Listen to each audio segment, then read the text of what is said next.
Bertemu kembali penentasan berita edisi 1470. Saya Zawaz Yusof, antara paparan utama.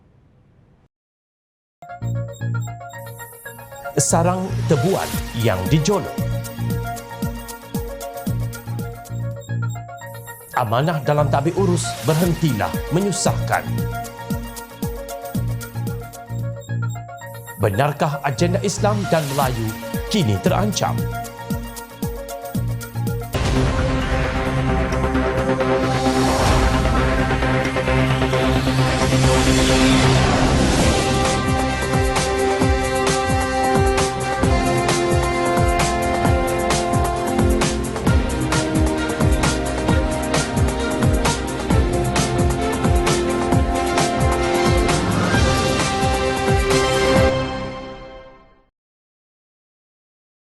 Assalamualaikum dan salam sejahtera.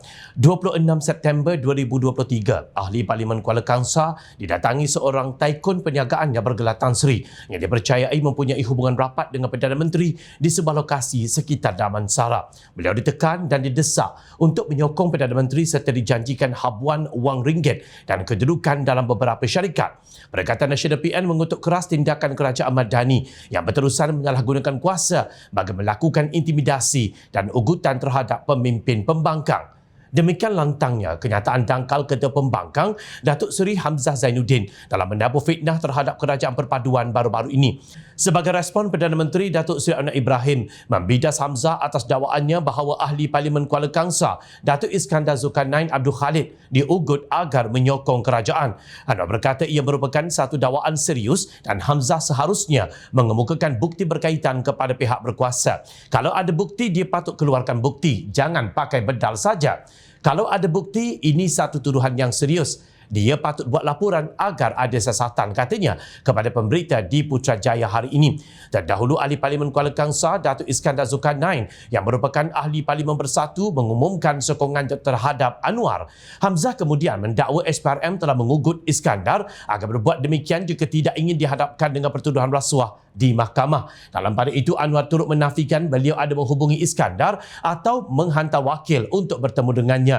Bukan itu sahaja, Iskandar sendiri dalam kenyataan hari ini menafikan dakwaan mengisytiharkan sokongan kepada Perdana Menteri Datuk Seri Anwar Ibrahim kerana diancam dengan tuduhan rasuah. Memetik laporan The Star, Iskandar Zulkarnain yang merupakan wakil rakyat pembangkang mempertahankan alasan berbuat demikian agar dana kerajaan dapat disalur kepada pengundi kawasannya dan bukan ditekan mana-mana pihak. Sepanjang perkhidmatan saya dalam kerajaan tidak pernah terlibat dalam sebarang aktiviti jenayah, apatah lagi rasuah, katanya. Iskandar Zulkarnain juga mengakui memutuskan untuk menyokong Perdana Menteri kerana rakyat mahukan kestabilan politik. Sebagai wakil rakyat, Ahli Parti Pribumi Bersatu Malaysia Bersatu itu memberitahu beliau mengadakan pelbagai sesi libat urus dengan pengundi, daripada pelajar kepada guru, pemandu e-hailing, penjajah dan usahawan untuk mendengar masalah dan kebimbangan mereka.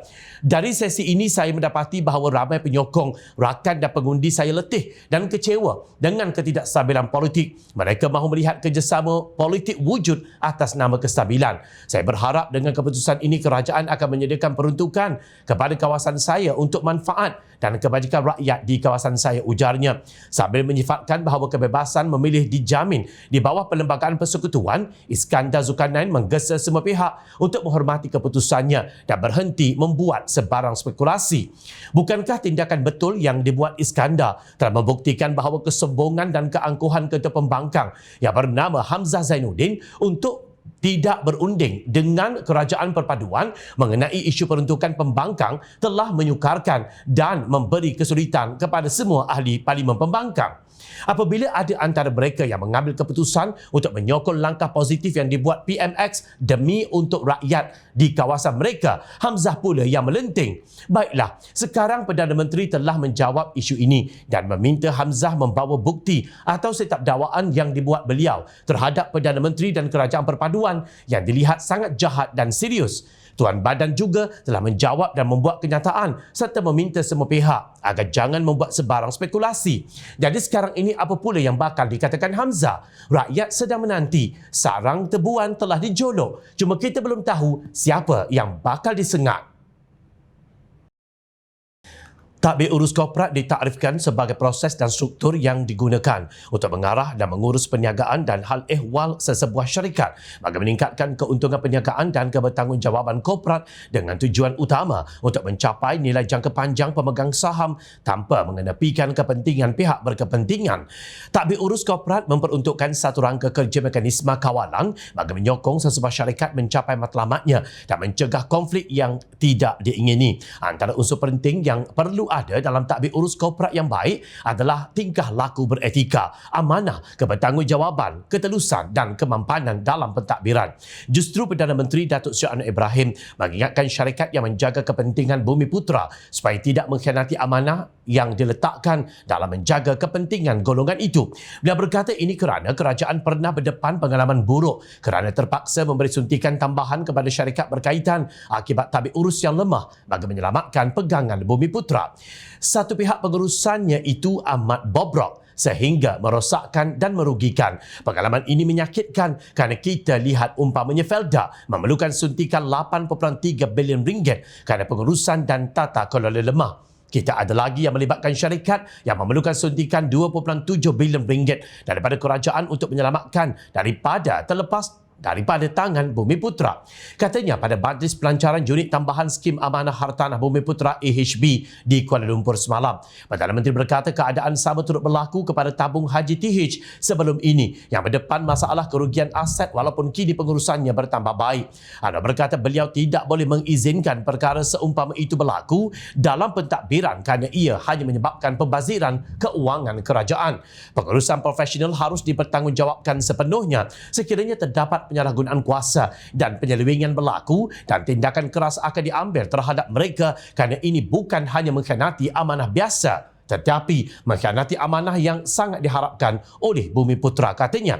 Dalam pada itu, Anwar mengucapkan tahniah kepada pengerusi Pelaburan Hartanah Berhad PHB Tan Sri Ahmad Nizam Saleh serta pengarah urusan kumpulan dan ketua pegawai eksekutif PHB Muhammad Damsyal Awang Damit kerana pengurusan yang amat membanggakan.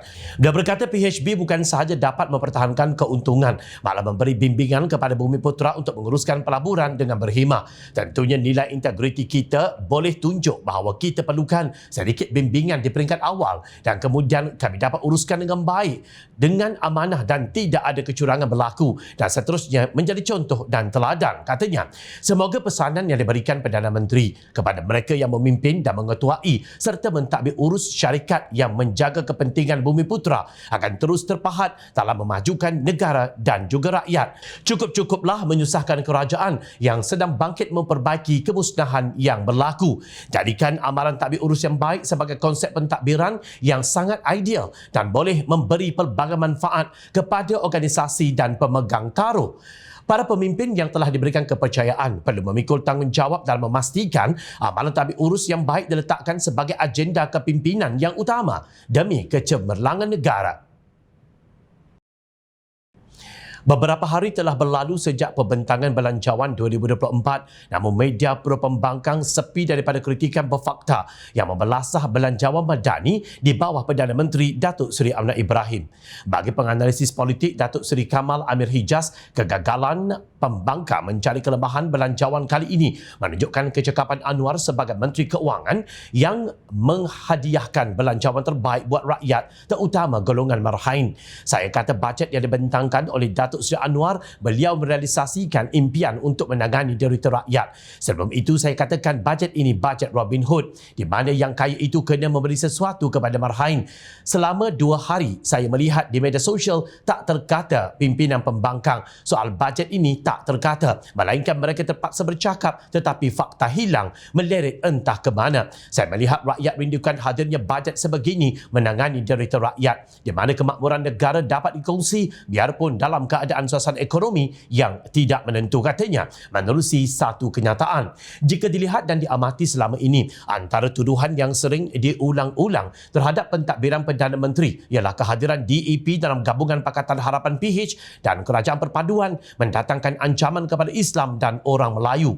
Pembangkang termasuk bekas Perdana Menteri Tun Dr. Mahathir Mohamad mendakwa pengerusi PH tunduk kepada DAP kerana parti itu mempunyai bilangan kerusi parlimen terbanyak berbanding yang lain dalam kerajaan campuran. Bagaimanapun Setiausaha Agong UMNO Datuk Ashraf Wajdi Dasuki menegaskan dakwaan tersebut tidak benar berdasarkan peruntukan 1.9 bilion ringgit untuk syiar Islam di bawah Belanjawan 2024. Pertambahan peruntukan untuk JAKIM dan pembangunan hal ehwal Islam dari 1.5 bilion ringgit pada tahun 2023 kepada 1.9 bilion ringgit jelas membuktikan bahawa dakwaan Islam semakin terancam dan diabaikan oleh Kerajaan Perpaduan Malaysia. Gabungan 18 parti politik hanya kerana ada DAP di dalamnya adalah jelas fitnah, katanya dalam satu hantaran di media sosial. Beliau juga menyatakan bagaimana Anwar telah menerima inisiatif Presiden UMNO Datuk Seri Dr. Ahmad Zahid Hamidi melalui Pelan Tindakan Dasar Pendidikan Tahfiz Negara atau DPTN dengan memperuntukkan 187 juta ringgit termasuklah 150 juta ringgit untuk program penyelenggaraan dan naik taraf prasarana sekolah yang uzur, 17 juta ringgit untuk program tahfiz TVET, pendidikan dan latihan teknikal dan vocational, dan 20 juta ringgit program pratahfiz kemas yang menyasarkan 100,000 hufaz cilik menjelang tahun 2026, katanya. Tambahan pula, Ashraf berkata agenda Melayu dan Bumiputera diperkukuh dengan penambahan peruntukan untuk Kementerian Kemajuan Luar Bandar dan Wilayah kepada 11.544 bilion ringgit dan 3.99 bilion ringgit untuk MARA yang diamanahkan untuk memperhebatkan pelbagai program pembiayaan perniagaan, keusahawanan, pendidikan termasuk pemerkasaan, program TVET untuk anak Melayu Bumiputera dan pembiayaan pengajian ke luar negara yang kini mencecah 5,178 di pelbagai negara, ujar Ashraf. Persoalannya di sini, apakah benar agenda Islam dan Melayu terancam dan terabai sebagaimana fitnah PAS dan Bersatu? Pada masa lalu, Zahid berkata kementeriannya telah menerima 3 pusat tahfiz untuk turut menawarkan pendidikan dan latihan teknikal dan vocational TVET dan jumlah itu akan ditambah kepada 10 menjelang akhir tahun ini. Anwar ketika membentangkan peruntukan 1.9 bilion ringgit untuk syiar Islam mengumumkan pembinaan 2 buah institusi pendidikan Islam yang akan dibina dengan kos 220 juta ringgit, iaitu Kompleks Sekolah Menengah Integrasi Sains Tahfiz Bukit Jalil Kuala Lumpur dan Sekolah Menengah Kebangsaan Agama Jempol Negeri Sembilan. Sementara itu, sejumlah 150 juta ringgit disediakan kepada JAKIM untuk menyelenggara dan menaik taraf prasarana institusi pendidikan Islam, antaranya Sekolah Agama Rakyat, institusi pondok berdaftar dan sekolah tahfiz. Anwar juga berkata kerajaan perpaduan memutuskan untuk mengembalikan semula geran bantuan sebanyak RM20,000 kepada semua sekolah agama rakyat yang berdaftar di bawah JAKIM. Sesungguhnya Belanjawan 2024 yang mengangkat martabat Islam dan Bumiputera dengan penuh santun dan bijaksana telah membuat mulut pimpinan pembangkang tercengang.